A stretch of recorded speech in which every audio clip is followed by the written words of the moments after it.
Minicamp is now underway for all 32 NFL teams. However, there are a few guys who have shown signs of struggle. Kyler Murray got the nod to go first today. Might want that back-to-back interceptions thrown during 7-on-7.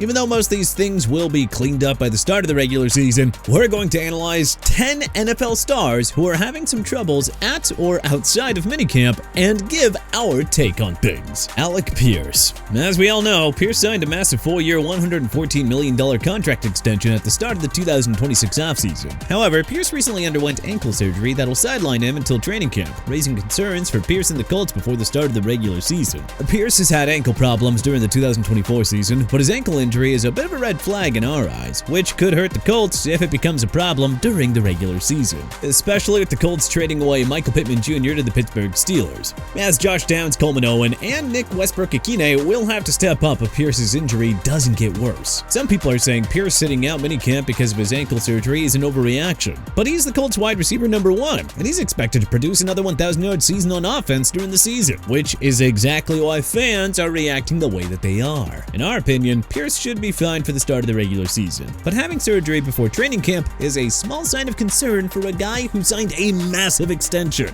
Josh Sweat. Sweat had a good 2025 season with the Cardinals, recording 12 sacks, a career high, but had fewer tackles with 30 compared to 41 in the 2024 season when the Philadelphia Eagles won Super Bowl 59. The reason why is the lack of defensive talent around Sweat outside of Budda Baker. Despite signing a massive 4-year, $76.4 million deal, Sweat has been unhappy with the Cardinals' defensive scheme.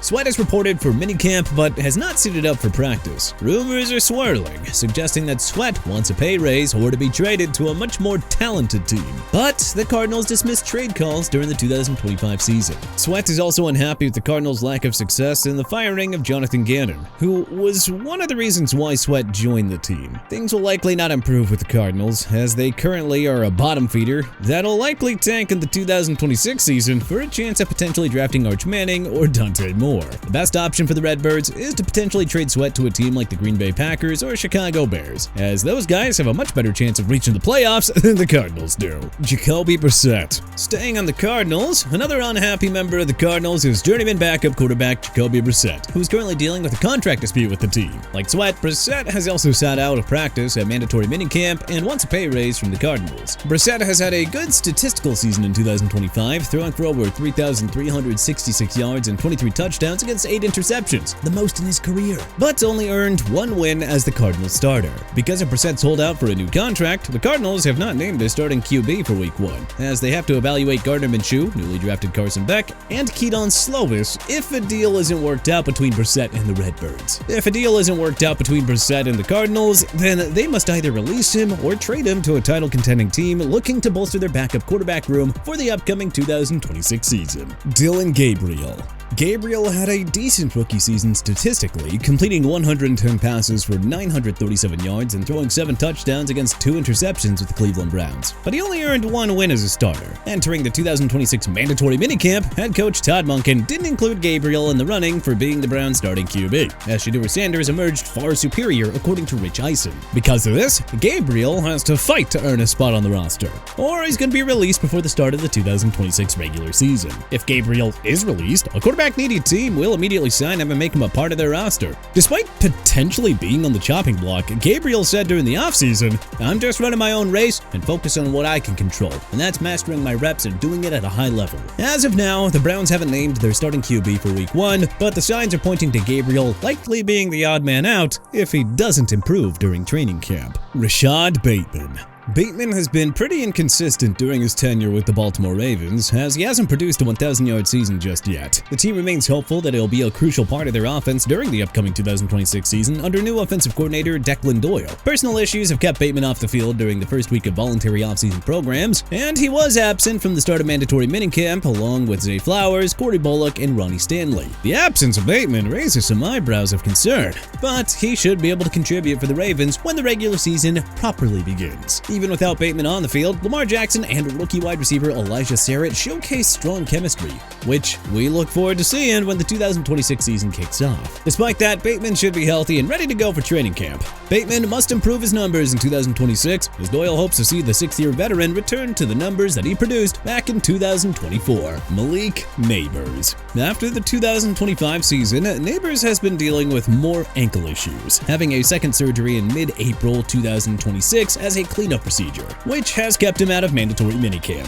Head coach Jon Goldfarb remains hopeful that Neighbors will return to action by week 1 and is still grinding to get back onto the field. Neighbors enters his 3rd year in the NFL under a new coaching regime, and he should produce magnificent numbers when healthy. However, missing camp is a sign of concern for Giants fans, as they want to see their star wideout at his healthiest before the start of training camp. The fan anxiety spiked when fans saw Neighbors looking unready to run during a celebrity softball game. Because of Neighbors' injury concerns, the Giants signed Juju Smith-Schuster and Darnell Mooney, and brought back Odell Beckham Jr. for roster insurance. We hope that Neighbors will recover well for the start of the upcoming regular season, but having veteran wide receivers like OBJ, Mooney, and Smith-Schuster on the roster provides Jackson Dart with some experienced receivers to work with. Marlon Klein. Klein was drafted by the Houston Texans with the 59th pick of the 2nd round of the 2026 NFL Draft, and he had a rough time in minicamp due to an injured hamstring. The Texans have limited Klein's production during minicamp because of said hamstring injury. However, it is far too early to panic, as it's yet to be seen how Klein will actually do in the NFL. Despite that, Klein's hamstring injury is a sign of concern for Texans fans, hoping that the team can retake control of the AFC South for the first time since 2024. The Texans drafted Klein due to his rare physical traits, versatility, and blocking capabilities. We hope that he lives up to expectations when he recovers for training camp and the long haul of the regular season. On top of that, Klein is facing competition from veteran tight ends like Dalton Schultz, Cade Stover, Foster Moreau, and Brevin Jordan.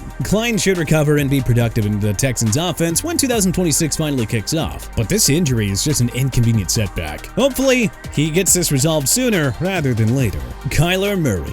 Murray signed a 1-year deal with the Minnesota Vikings to provide high-upside competition for J.J. McCarthy. Murray recently struggled in the Vikings minicamp, throwing back-to-back interceptions during a 7-on-7 drill. Murray said quarterback competition isn't something that he's worried about, saying that, "Me personally, I'm not too worried about the competition side of things, honestly." To answer your question, yes, the competitor I am, everybody out here holds themselves to a high standard. Murray also blamed a lack of reps during his first day at Vikings minicamp, which is never a good sign for a veteran brought in to compete for the starting job in week 1. Murray said he had to learn 2 offensive systems during his time at the Cardinals and hasn't played his best football in recent years. The Vikings already have Murray, McCarthy, Carson Wentz, and Max Brosmer on the roster. Wentz is no longer an MVP caliber quarterback, and we highly doubt that Brosmer will become the starter of this Vikings team. Thus, the competition for the starting job will either go to McCarthy, who struggled during 2025, or Murray, if he performs well during training camp and the preseason. We'll have to wait and see what happens when the dust finally settles before the start of week 1. Kyler Gordon. 5th-year corner Kyler Gordon had a rough minicamp session as he suffered a soft tissue injury during voluntary OTAs, which is a sign of concern for the Chicago Bears secondary heading into 2026. To make matters worse, Gordon's backup, Cam Lewis, also suffered an injury during OTAs. Gordon is expected to rebound in the 2026 season after playing in 3 games in 2025 due to dealing with groin and calf injuries. The Bears secondary took a massive hit in the 2026 offseason as Jaquan Brisker, Kevin Byard, CJ Gardner-Johnson, Deshaun Wright, and Jonathan Owens are all gone, meaning Gordon has to step up and stay healthy during the 2026 regular season. On top of that, Bears head coach Ben Johnson is getting tired of Gordon's injury problems, putting him on thin ice with the organization. If Gordon is out long-term before the start of the 2026 season, well, it could be his final season in the Windy City. Bucky Irving. Irving's having a tough 2026 mandatory minicamp, mostly due to a shoulder injury that he's still recovering from. Irving received news that he potentially might miss the start of the regular season due to the timetable from the surgery. The Bucs head coach Todd Bowles downplayed the injury, saying that Irving will be fine and he's hoping he'll be back by the summer or maybe fall. Irving's time in minicamp has been limited and only in non-contact workouts due to his shoulder surgery. However, if this injury is worse than expected, Kenneth Gainwell, Sean Tucker, and Josh Williams are gonna have to step up, even though none of these guys are 1,000-yard rushers. If Irving is out for longer, Gainwell could become the starter, as he's had Super Bowl and playoff experience and should be able to fill in very nicely for the Bucs. If Irving Irving recovers in time for the start of the regular season, then it'll be a breath of fresh air for the team, as he looks to have his first 1,000-yard season on the ground since his rookie year in 2024, with the Bucs looking to heavily rely on his production. But what other NFL players are currently looking a little suspect in minicamp? Are there any notable names that we should have listed here? Let us know in the comment section below. If you like this video and learned a thing or two, then hey, clicking the like button helps us out a ton. And you know, we really appreciate it. If this is your first time coming around to TPS though, then subscribing is a great idea, because we put out videos like this every single day. But as always, thanks for watching, and we'll see you guys next time.